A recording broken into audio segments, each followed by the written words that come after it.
नमस्कार, स्वागत है आपका। आप देख रहे हैं द न्यूज और मैं रानी गुप्ता आपके साथ। इस वक्त की बड़ी खबर सामने आ रही है। आपको बता दें कि आम आदमी पार्टी के नेता और तिहाड़ जेल में बंद सत्येंद्र जैन ने दरअसल अपने जमानत की अर्जी की गुहार दरअसल सुप्रीम कोर्ट में लगाई है। इस बीच सत्येंद्र जैन के वकील का बड़ा स्टेटमेंट सामने आया है। उनके वकील का यह कहना है कि सत्येंद्र जैन की जो हालात है वो काफी ज्यादा कमजोर हो गए हैं, वो बिल्कुल कंकाल हो चुके हैं और इसी के साथ ही उनका वेट 35 किलो तक घट चुका है। इसी के साथ ही उनके एडवोकेट ने यह तक कह दिया है कि वो कई सारी बीमारियों से ग्रसित हैं।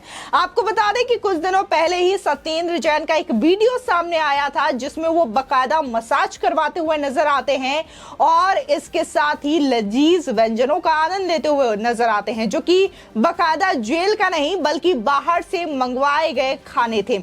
ऐसे में अब सत्येंद्र जैन के वकील का यह कहना कि सत्येंद्र जैन का वेट 35 किलो कम हो चुका है और वो बिल्कुल कंकाल हो चुके हैं, तो ये अपने आप में बड़ा ही हैरान करने वाला वाकया है। इसी के साथ ही सुप्रीम कोर्ट ने दरअसल ईडी के साथ जवाब मांगा है। ईडी को नोटिस भेजा है कि क्या सत्येंद्र जैन को जमानत देनी चाहिए या नहीं देनी चाहिए। बता दें कि मनी लॉन्ड्रिंग मामले में दिल्ली की तिहाड़ जेल में बंद आम आदमी पार्टी नेता और केजरीवाल सरकार के पूर्व मंत्री सत्येंद्र जैन कंकाल हो गए हैं। उनका 35 किलो वजन घट चुका है। बता दें कि सुप्रीम कोर्ट से जमानत की गुहार लगाते हुए उनके वकील ने यह दलीलें दी हैं। उनकी याचिका पर गुरुवार यानी कि 18 मई को सुनवाई करते हुए जस्टिस एएस बोपन्ना और हिमा कोहली की पीठ ने ईडी को नोटिस जारी कर इसका जवाब मांगा है। तो बता दें, दरअसल सत्येंद्र जैन की ओर से वरिष्ठ वकील अभिषेक सिंघवी शीर्ष अदालत में पेश हुए। गंभीर स्वास्थ्य समस्याओं का हवाला देते हुए अदालत से वेकेशन बेंच में सुनवाई की छूट मांगी। वरिष्ठ वकील ने कहा कि जेल में रहने के दौरान वो आदमी कंकाल हो चुका है। जेल में उसका 35 किलो वजन भी घट गया है। वो कई सारी गंभीर बीमारियों से भी ग्रस्त हैं। जैन की सेहत लगातार बिगड़ रही है और उनका केस वेटिंग लिस्ट में 416 नंबर पर है। इस पर सुप्रीम कोर्ट ने दिल्ली के पूर्व स्वास्थ्य मंत्री को राहत देते हुए वेकेशन बेंच में अपील करने की इजाजत दे दी है। वहीं ईडी की ओर से additional solicitor general SV Raju पेश हुए। उन्होंने कहा कि हम इस याचिका का विरोध करते हैं। फिलहाल अदालत ने अगली सुनवाई की कोई तारीख फिलहाल तय नहीं की है। बता दें कि सत्येंद्र जैन मई 2022 से तिहाड़ जेल में बंद है।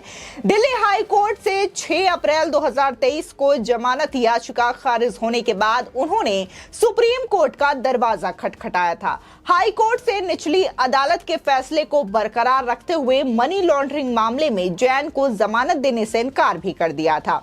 अदालत ने कहा था कि सत्येंद्र जैन एक प्रभावशाली व्यक्ति हैं। वो जेल से बाहर आकर सबूतों के साथ छेड़छाड़ कर सकते हैं, इसलिए जमानत याचिका खारिज की जाती है। वहीं सत्येंद्र जैन के तिहाड़ जेल के भीतर से कई सारे वीडियो सामने आए हैं।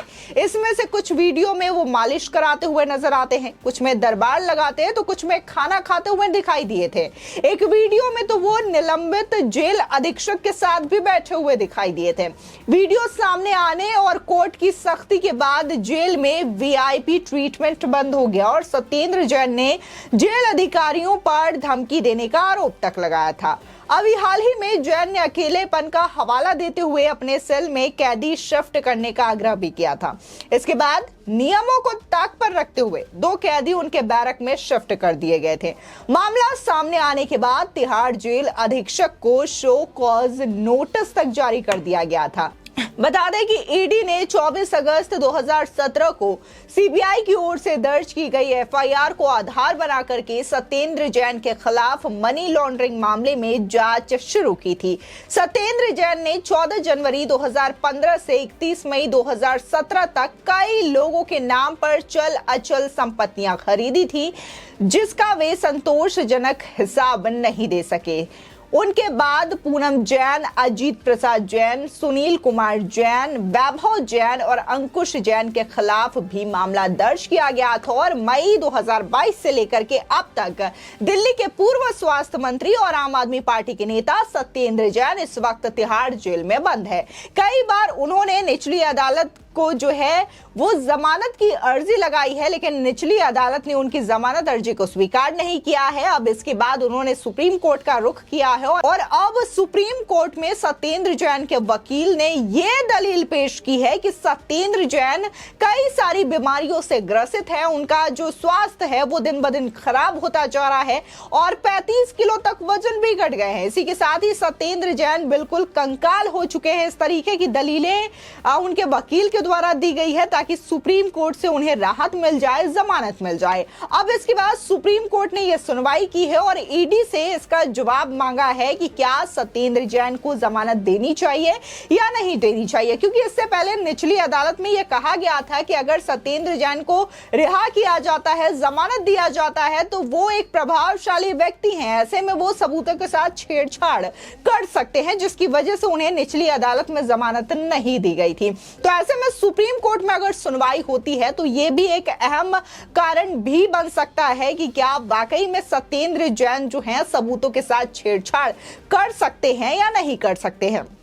इसी के साथ ही अगर हम आम आदमी पार्टी की बात करें तो जहां उनके पूर्व स्वास्थ्य मंत्री जेल में है, तो वहीं उनके पूर्व डिप्टी सीएम भी जेल में बंद है। बता दें कि मनीष सिसोदिया पर शराब घोटाला मामले को लेकर के आरोप लगाए गए हैं और ईडी से लेकर के सीबीआई ने इस मामले की जांच की है, तफ्तीश की है, जिसके बाद मनीष सिसोदिया को जेल में बंद किया गया है। बता दें कि मनीष सिसोदिया के खिलाफ कई सारे ऐसे सबूत जांच एजेंसी के हाथ लगे हैं और उनमें यह भी कहा गया है कि जो मास्टरमाइंड है, जो पूरे के पूरे साजिश करता है और पूरे आर्किटेक्ट है इस पूरे शराब घोटाला मामले को अंजाम देने के लिए, वो मनीष सिसोदिया ही है। यानी कि ईडी की चार्जशीट में भी यही कहा गया, सीबीआई की चार्जशीट में भी यही कहा गया, जिसके बाद कोर्ट ने भी ये बातें मानी है कि मनीष सिसोदिया वाकई में एक आर्किटेक्ट हैं जिन्होंने इस शराब घोटाले को पूरी तरीके से अंजाम दिया है और इस पूरे केस में वो मेन मास्टरमाइंड है। तो इस तरीके के आरोप आम आदमी पार्टी के नेताओं पर लगे हैं। तो वहीं दूसरी ओर दिल्ली के सीएम अरविंद केजरीवाल से भी सीबीआई ने शराब घोटाला मामले को लेकर के पूछताछ की थी। ये पूछताछ 1-2 घंटे नहीं बल्कि पूरे के पूरे करीब 10 घंटे तक पूछताछ हुई थी। इसके बाद कहा जा रहा था कि जो सीबीआई की टीम है वो अरविंद केजरीवाल के जवाबों से संतुष्ट नहीं है।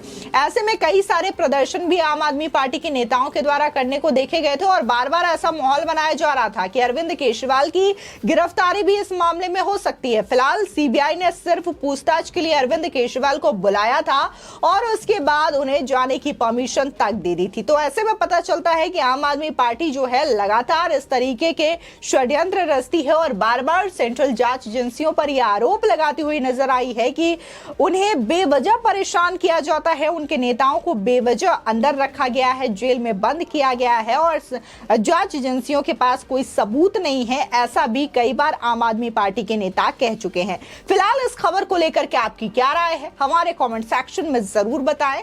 आगे की और भी अपडेट के लिए चैनल को सब्सक्राइब करना ना भूलें।